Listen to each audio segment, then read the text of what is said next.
This is episode 5 of One Take Talks. And by the way, it is absolutely freezing in this car. I think it's like 8 a.m. and it is so cold. But today I want to talk about lessons I've learned 4.5 months into my 20s, which is not a lot, but you'd be surprised how much has happened since 4.5 months ago. And let's just get right into it. I feel like there's a lot of content that we need to cover and a lot of cool things that you guys can learn from this. So here we go. The first lesson I've learned is to not get strayed away from your reason to do something for quantitative goals. Because when this year first, or not year, when I first turned 20, I was posting on TikTok and doing like short form content, which I still do. But my initial reason for posting content and doing short form and just putting myself in the social media space was to help others with their mental health and just give my perspective on how I overcame mental struggles and improved myself.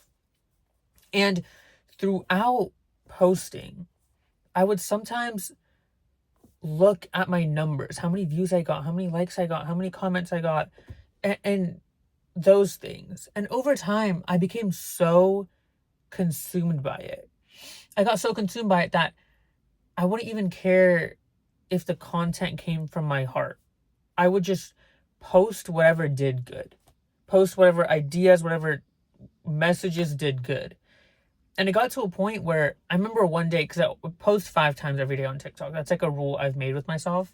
And I remember one day after posting, I felt so exhausted. I just wanted to lay in bed for the rest of the day and do nothing. I just felt so unaligned with my purpose, with why I started, with what I was doing. And that day I was like, you know what? I'm not looking at my analytics ever again. I'm just going to put out whatever content, whatever things are on my mind, whatever aligns with what I want to send to the world, I'm going to post that.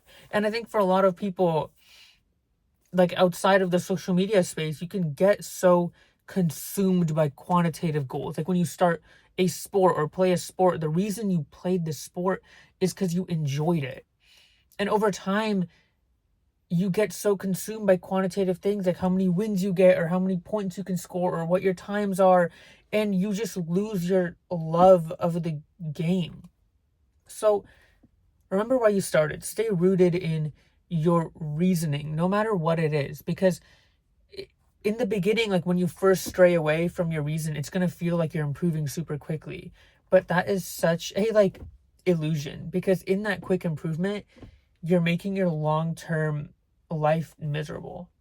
And you're improving in the short term, but in the long term, you're going to eventually break down, because if you're not aligned with yourself, it's just a matter of time until you break down and have to restart or have to go back to, you know what I mean? So be aligned with yourself. And on a similar note, I feel like this next lesson is very similar to this first one, but it's that your values are your most important asset.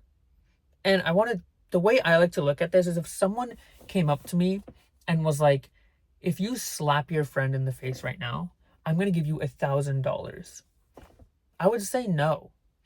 I would not accept the offer.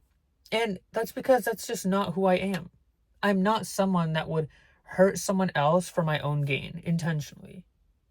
And like some people would say like it's not that deep, but I would argue it is, because the more comfortable you are straying away from your values for external gain or monetary gain, the like in the beginning you'll feel nice, like, oh my goodness, I made $1,000, or just whatever it is. Oh, I got a raise, but I completely just exploited some other coworker, and it feels good in the moment. But over time, it leads to this illness. It's a feeling of emptiness and unfulfillment. And the thing is, no amount of money, no amount of external gain, no amount of any things could fix it. The only thing that can cure that illness is aligning yourself with your values, remembering who you are, remembering that you're not a person that exploits others.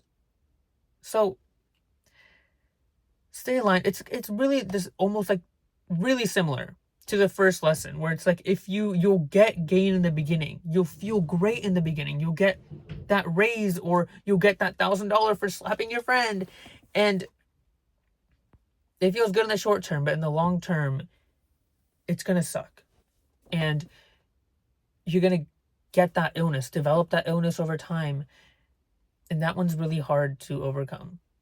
So remember who you are, who your values are, and stand on it, because that's your most important asset. Never trade that for anything. And the thing is that I've noticed with this world is that the most unethical jobs pay the most. And I think it's a way for people to incentivize you to stray away from your values, to be like, oh, that's a lot of money, I might do that. And it's sad because you don't want to sacrifice yourself for external gain, because you'll live the rest of your life with that illness, and it's not going to be a fun life, trust me. And the third lesson I've learned is to set goals for yourself and not for others. And I want to explain what I mean through an example that I've recently had to apply this to.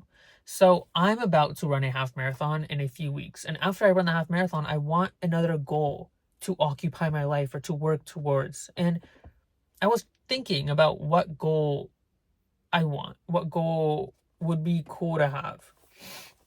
And the first thought that came to mind was going to the gym and getting muscular or lean, or not lean, but muscular. And I really sat for a moment and thought about what was my, why would I want to do that? What was my motivation to do that? And it was because it would be so cool for someone to look at me and be like, oh, I don't expect this person to be muscular. And then I turn out to be muscular. And it's so based on other people looking at me. I want, if other people look at me and it's whoa, I'm muscular, it would feel cool. And it's so, you know what I mean? It's so based on other people's perspective of you. And I really don't care about that. Well, I do, but I don't want to, actually. Because the fact that I wanted to make that my goal shows I do care. But I want to care less. And the thing that I want to set as a goal instead, and that I am going to set as a goal instead, is to instead adventure. Meaning I'm doing online college. So really, I'm just at home. So what I want to do instead is to go places, drive places, see things, and just not be at home all the time. Sometimes I just want to, you know how in Pokemon, you go to a new city and you just go to the gyms, go to the stores, and then just buy stuff. And then that's what I want to do. Go to a city, go to a beach, go see stuff in the city, go to the library, do my homework, come back home at 9 p.m. and leave the house and leave for a city at 6 a.m. That's what I want to do. And I think I'm going to do that. I think I'm going to do that a good amount of times, because it's going to teach me a lot. And it's going to help me grow as a person. It's not going to be about how others view me. It's going to be about how confident I am in myself and how, you know what I mean? How I experience life. Because this is I don't know. I feel I've been home a lot doing online college, and I think it's time for me to adventure. You know, one show that really motivated me, I feel TV shows are genuinely so motivational, inspirational, life-changing if you let it be. Because I watched this anime called Frieren about a week ago. I think I finished it a few days ago, but I started a week ago, and it genuinely changed my life. After watching it, I just want to go and adventure and see things about life and just experience life, because it's so short. It's really so short, because you never know what's gonna happen. Not even in a scary way, in a way where it's you never know when you're gonna have to work a crazy job and 40 hours a week, and you don't know what the next turn holds. So it just makes no sense to hold yourself back and just not live what you want to live. You know what I mean? So honestly, watch TV shows too, life-changing ones, or read life-changing books, because they genuinely can be life-changing if you let them be. And my final lesson is kind of similar to the last one, but it's that your limitations are habitual. Because when I was a kid, I was so scared to go anywhere alone, to go to a city alone, to go just wherever alone. I don't know what it was. Maybe I was scared. Maybe, I don't know. I don't know why I felt that way, but it just was a thing. I was just so scared of going places alone because things might go wrong, or there's no one there to whatever, take care of me, whatever. And I never really went out. And that continued in my first year of college. And I tried to go out alone, and I just didn't really enjoy it. And the thing is, I think I didn't enjoy it because when I went out, I tried to do things that I'm supposed to have fun doing. Like, I'm supposed to have fun going to a farmer's market and doing cute farmer's market things. That's not something I like. Hot take. I don't want to go to a farmer's market. That's just something I don't enjoy. And I think it's like I've lived in a container as a bird, like a bird living in a container, and I've learned to just not use my wings. But now I'm not in that container. I'm not judged by so highly by society as much as I thought I was. I'm not that scared. I'm like an adult now. I'm not like a kid anymore. And I feel like some of the things I still do are remnants of that kid that was super scared to go to big cities and do things. So now I've really set my goal to relearn to use my wings, to go to those cities and live like I'm in a video game, like go explore the whole city, go to the library, come back at night, and just, yeah, live a life of adventure, because it's very much possible. I'm choosing the life of not adventuring, which I didn't even realize because I thought my wings just don't work, but they do. So that's my final lesson. There was a good amount of lessons here. It's been over 10 minutes, so it is a pretty hefty. It's very packed with lessons and stuff, which is nice.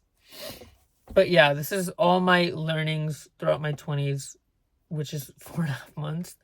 So many more to come. By the way, one more bonus lesson: do not trust leasing offices or leasing managers. They are not to be trusted. Download every document and, make sure you're on top of your stuff, because they are very predatory organizations. But yeah, that's all I have for today. Let me know what you guys want to hear in future episodes, and I'll let you know how my adventures go. And if you want to keep up with my adventures, check out my TikTok. And yeah, my TikTok is the same exact username as YouTube. But yeah, have a great rest of your week, guys, and I'll see you next Sunday.